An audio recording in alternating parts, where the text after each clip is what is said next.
Hello and welcome back to the APUS History Curriculum for Era 6. In this final video for the unit, we will be looking at topic 6.13, Politics in the Gilded Age. We will specifically look at the similarities and differences in the party during the time, not just the two main parties, but also the growing third parties. There's a lot covered in this one, so let's get to it. In the aftermath of the Civil War, the Republican Party dominated Washington politics, and the differences between the parties reflected some of the leftover divisions that had existed even before the war began. Republicans were still largely a northern party, more industrial, and enjoyed the political support of many former slaves who had been guaranteed the right to vote under the 14th and 15th Amendments. At least until Reconstruction was over, that is.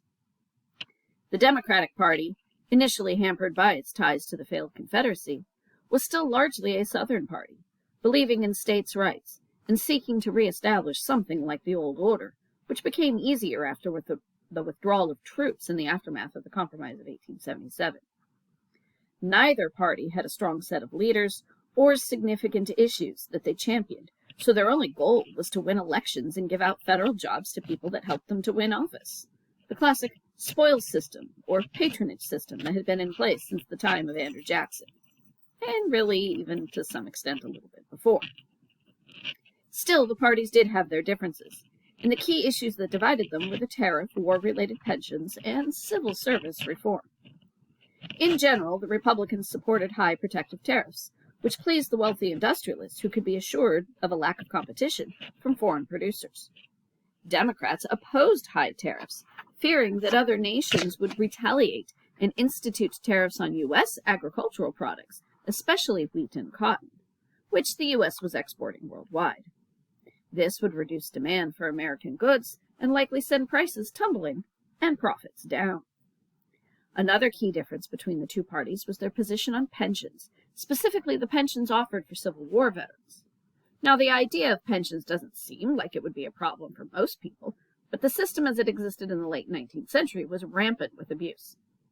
There had been an official pension system established to provide assistance to those who were disabled as a result of their service, or to the widows and orphans of those who were killed. But those who didn't qualify under the regular rules, they could ask their congressman to submit a private bill granting a pension anyway. The problem was that many of the individuals asking and being granted a pension this way hadn't served at all, and some had deserted their posts. Some who sought a disability pension had been disabled by something other than military action, and so technically didn't meet the intended standard for these types of bills. And a significant number had served on the side of the Confederates, and these were supposed to go to Union veterans only. In addition, these pensions bills were quite expensive, and by 1893, pension payments were responsible for more than 40% of the federal government's expenditures. Republicans tended to support expanded access, and Democrats tended to reject these specialized bills. And then there's the issue of civil service reform. Since the time of Andrew Jackson, and even before, presidents had increasingly made political appointments on the basis of political support rather than on merit. This had allowed the Democrats to dominate prior to the Civil War, and the Republicans to dominate after it. But remember, the Republican Party was made up of factions, and some favored keeping the status quo, while others sought to make some changes. Liberal Republicans tried to introduce legislation on the issue during the war itself, but Congress had ignored it. The scandals of the Grant administration renewed the issue, but Congress continued to refuse to address it. President Hayes tried to tackle the issue using executive orders rather than Congress, but some refused to even obey those. It was not until the assassination of James Garfield by Charles Guiteau, who believed that he had not received an appointment by Garfield because of his affiliation with the stalwart faction of the Republican Party, which was not the faction to which Garfield belonged. The result was the Pendleton Civil Service Reform Act, which required that government positions be awarded based on merit, rather than political affiliation. It provided for competitive exams to be administered and made it illegal to fire or demote government officials for political reasons, and prohibited the soliciting of campaign donations on federal government property. The president would decide which jobs within the government would be classified under this law, and at first it only applied to about 10% of government jobs. The result was, though, that government officials, and in particular those with high rank in the political parties, had to look to business interest to fund their activities, rather than wealthy donors who could be awarded with a government job. While it may have reduced the spoils system, it ended up creating a strong link between business and politics that led many to believe that the system had been corrupted by moneyed interests. This strong link between business and politics was part of the reason for the rise of the Populist Party. The Populists had their roots in the agrarian-based political movements supported by the National Grange and the Farmers' Alliance, which aimed at improving conditions for the country's farmers and agrarian workers. The party was officially formed in 1891 and called itself the People's Party. They campaigned on a platform designed to strengthen farmers and weaken the monopolistic power of big business, banks, and railroad corporations. The party adopted a platform calling for the free coinage of silver, abolishing national banks, instituting a graduated income tax, the printing of paper money, and government ownership of all forms of transportation and communication. They also hoped to have the election of senators by the direct vote of the people rather than state legislatures alone. They sought civil service reform, as well as reform of immigration regulations. These were essentially the more liberal positions at the time, when both the Democrats and the Republicans were relatively conservative. The goal of the Populist Party in 1892 was to replace the Democrats as the nation's second political party by forming an alliance of the farmers of the West and the South with the industrial workers of the East. And they did see significant success.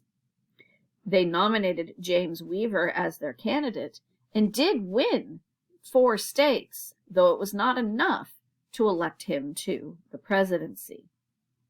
They did, however, elect numerous members of Congress, which would prove to be influential amongst the other parties.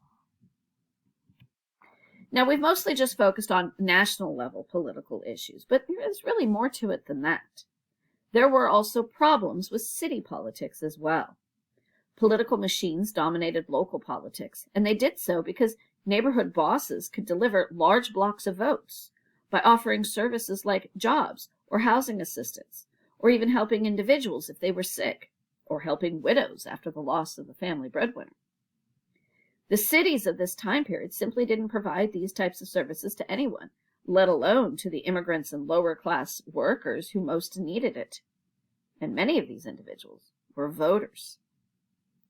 And all these political bosses were asking in return for all of this help was that the recipients help vote their friend into office when their friend was running. If that's all you're being asked, totally.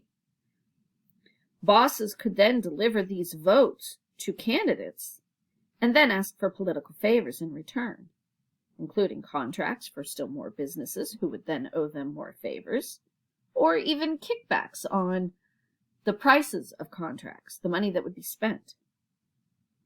The main problem with many of these political machines is that although they were able to get legislation passed, they often broke their own laws to suit their own purposes.